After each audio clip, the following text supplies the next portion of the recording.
Alright, so who's completely in charge of this household? The nanny, you got it right. And this afternoon, I had so much to do. Kill myself. But we did promise that we'd show up at the Space Research Center today. The kids had forgotten all about it, and so had I. They were about to go swimming, and I wasn't popular for bringing it up. But we promised. Lara's foster parents kind of arranged it for us out there. They are running the center, and they pulled some strings and prepared, made sure the lab was relatively quiet today, so even though they canceled the last time, we should go.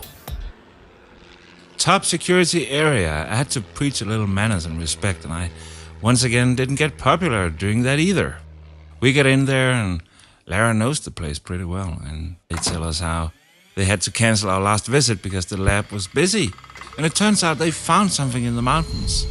It was brought in by the locals, and everybody believes it's a UFO. Which it isn't. It's a pod from the Juliana spaceship, a flying toy factory, and you use it to move equipment around, and food and toys and presents. It's basically a flying forklift. But it's got an engine and a few parts here and there which are made a little differently. And that is, of course, of great interest to the Space Research Center. Nobody had figured out how to start it up yet because the switch is on the back, and there's never been an alien inside that cockpit. But of course, if you are thinking of your own foster child as a resource of know-how, and if you're running a space center, you're very much into your work, you might end up alienating your own foster child from the rest of the world. So the kids wisely kept their mouths shut about the pod. They even signed papers claiming that they knew nothing. And Lara wasn't in a very good mood that day. I think she loved her foster parents very much, but she also knew that the discovery of the pod was something that would really boost their careers. And that the normal upbringing that she'd been looking forward to was now gone.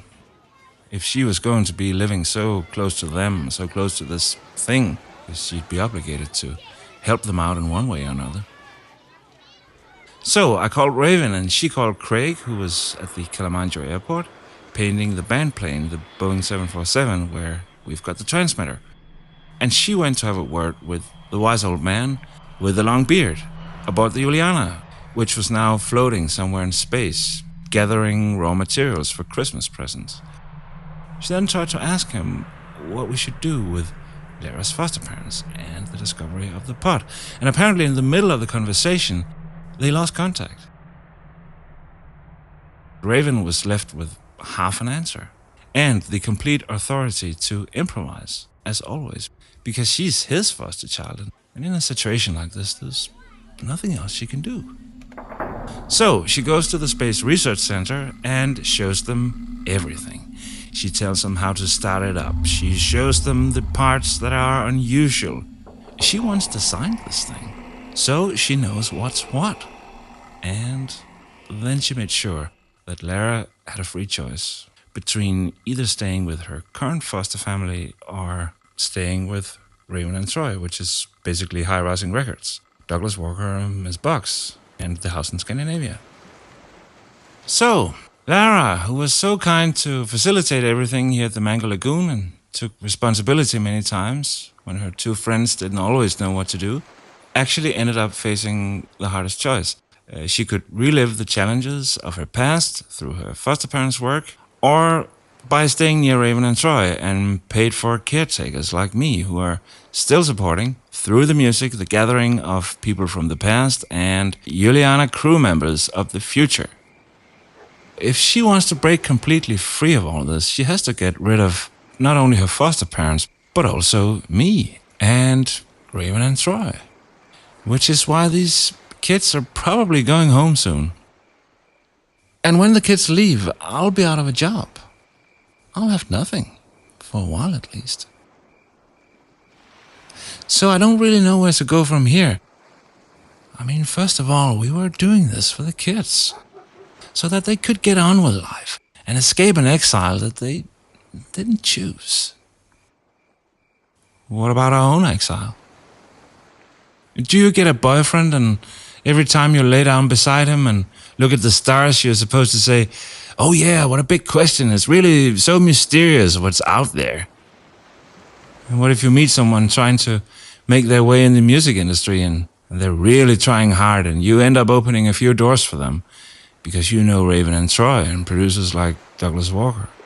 Do you then walk that entire path with them once again? I sometimes look at the old businessmen and women in the streets downtown, and I often think, man, if you really wanted to disappear, this would be the perfect place. I'm still having trouble sometimes remembering what I used to do. I can't remember my friends from school very well, things like that. If any of you find this notebook, family or friends, I want you to know that I love you very much, and I hold nothing against you. I used to think that time here would be very difficult, but now it doesn't matter so much.